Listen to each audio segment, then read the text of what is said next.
So last Monday, I woke up, put my shoes on, and I decided to run 20 miles.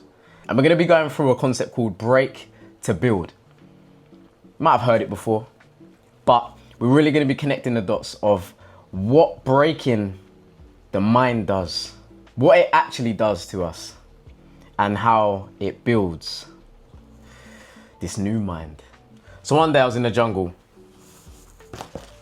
and I was reading and I came across this incredible book called Psycho-Cybernetics, which has inspired this whole video, but also inspired the crazy thing that I done on Monday.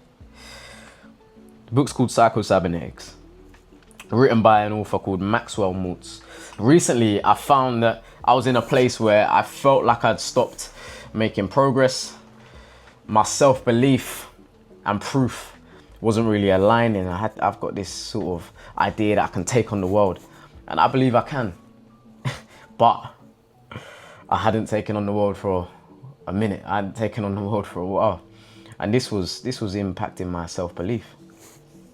Started to think, Alf, can you overcome this? Can you beat this hurdle, overcome this hurdle? Are you built to fight the world, or are you just built to fight those battles that you was fighting and now you're done? And this was real. This was in my mind, thinking about this for weeks. I was going through some of my old photos and I saw a picture of myself in the mirror, and I was like, going like this. And it reminded me that at that point I'd overcome something. Go through your pictures. Go through a picture, you'll see a picture, and you won't see a picture, you'll see somebody that's overcome something before. You'll see someone that had self-belief, somebody smiling in your camera roll. That person is you, which is interesting because that means this whole self-belief thing, this whole feeling like we stop making progress thing, is merely just a momentary thing. In this moment, we might feel as if we stopped making progress, and in this moment, we might be lacking self-belief, and the proof might not be aligning with our high self-belief or our low self-belief. So, to the point, on Monday, I decided to run 20 miles. Truthfully, I decided to run 26, and I got to the 19th mile on this run, and my body broke down. I broke down, and I'm proud to say I broke down because I pushed myself to the limit. This whole thing, is a picture here. I was very proud after. It says 32.8K, 3 hours it took me. It's quite decent. And I just ran until I couldn't run anymore. The idea was to go and run a marathon. I was 6 miles short and my body absolutely collapsed. On the way back, I found a local tram stop that carried me those extra couple of miles. And on the tram for a couple of minutes, I was very disappointed. I thought, I just wasted 3 hours. You haven't completed the 26 miles. But then I realized that it wasn't about the 26 miles, and it was about breaking to build. It was about breaking where I was at and what I thought I could do. Breaking the current format that my mind was working in. The most I'd ever run before was at 15K, which is decent, but just doubled it. But we're gonna be breaking down exactly why breaking our mind is the first step to building it. It was not about the actual marathon. It was not about the number on the watch. What this was about was getting to the point where my mind started to collapse. My mind started to say, stop. Like, you've reached your limit, stop it. You see, once you start making progress, and once you training starts to become normal, once you start to get in great shape, and you know what I mean, and you're enjoying it and training, it becomes your norm. And suddenly that voice that we hear, we can become accustomed to, that voice telling you to stop, that voice telling you to, you've had enough, go back. As somebody that trains quite often, you don't really hear it anymore. And the downside to not hearing it anymore is that you're no longer breaking, which means you're no longer building.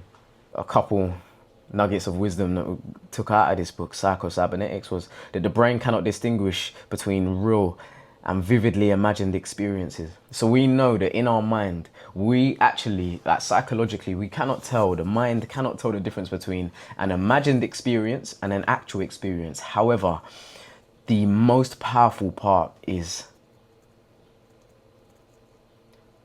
when they both happen. Manifestation a lot of the time is this thing of thought to action, and we watch these law of attraction videos and it's all fairies and you have this and you imagine your dream life, and that's great, but ultimately not all of us have that. Not ultimately, it's a lot harder done than said. It's a lot easier said than done, whatever way you want to look at it. Now, how do we practicalize it?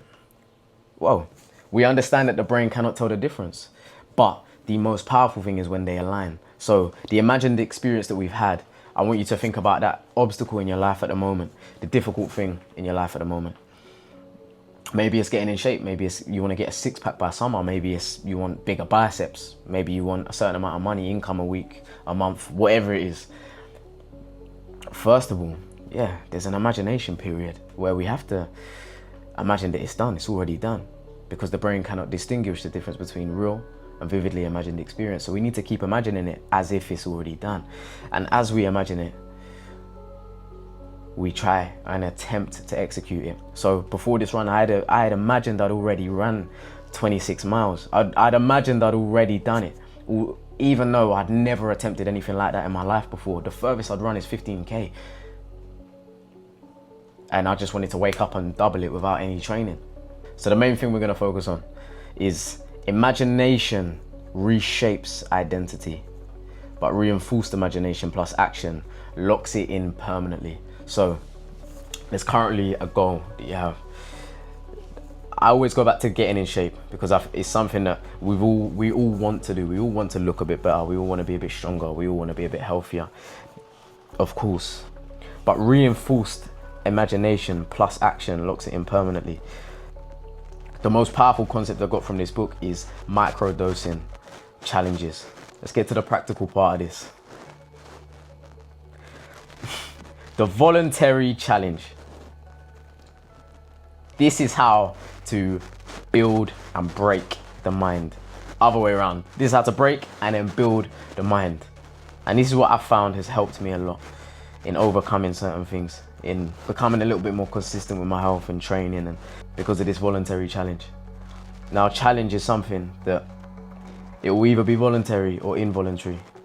Challenge is inevitable. We can either volunteer to take that challenge, or it's just gonna take place and we're not gonna be prepared.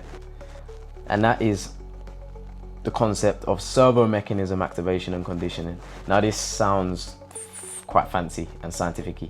So choose one hard thing per week that pushes your limit physically or mentally and complete it. That's the challenge. Complete one hard thing a week that just challenges you physically or mentally. This is why the gym is so powerful. People fall in love with the gym because it challenges them and it sets up the rest of their day. So obviously I've put run a distance that scares you. I'll give that a little tick. Cold shower for 5+ minutes. This one is one of those ones where 5 minutes, just give it a try. It's gonna blow your head off in a good way. And then social discomfort and challenge. This is a very interesting one, because something that I know I've certainly struggled with before is social anxieties, but feeling anxious around people, not knowing what to say, when to say it. And this is something that genuinely just you overcome by repetition. Now, the best way to microdose this is just approach people. Now, you're thinking, oh, no, I can't go up to people in my local area. They're going to know me and then they're going to say something and then they're going to call my mum. Or... No. Go somewhere outside the area. Go up to someone and say, how was your day? A lot of the time, this cold approach stuff, people refer to it as trying to get somebody's number or trying to approach someone in a certain type of way. That's not what it is. It's very much just going up to a stranger and engaging in some sort of interaction or conversation. Because what are we doing? Again, we're breaking to build. That current version of us that thinks, oh, I can't go up to people, I'm socially anxious, I'm this, I'm that. All of these labels that we give ourselves, imagine those labels. Imagine what happens to them. They disappear when you've gone up to 3 people.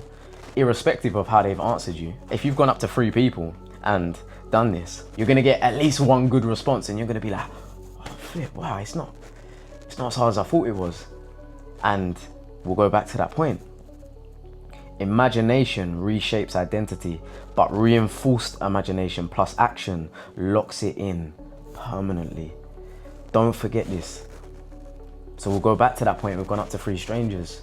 We've imagined that it's gone well, or we've imagined that we've done it. We've then gone up to 3 strangers and saw the reality of how they speak to us, and it's in a friendly way, it's in a gentle way. People are quite nice. Most people. Some are a little bit whatever. But the thought of that, plus then going and speaking to somebody, it's going to completely reshape the way you think. We started off talking about the stronghold. A lot of us have strongholds in our life. We all do have strongholds in our life. Something that we don't think we can do. And the whole premise and concept of this video is simply breaking to build. That thing that you don't think you can do. Part of the reason why you can't do it is because you don't think you can.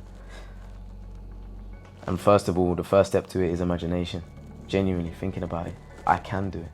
And then going and practicing it, attempting it. You haven't got to do anything mad. You ain't got to run 20 miles. I'm a lunatic. You don't have to do that. You can if you like. Just something simple. Voluntary challenge a week. Try this for 1 week and you see the difference it makes.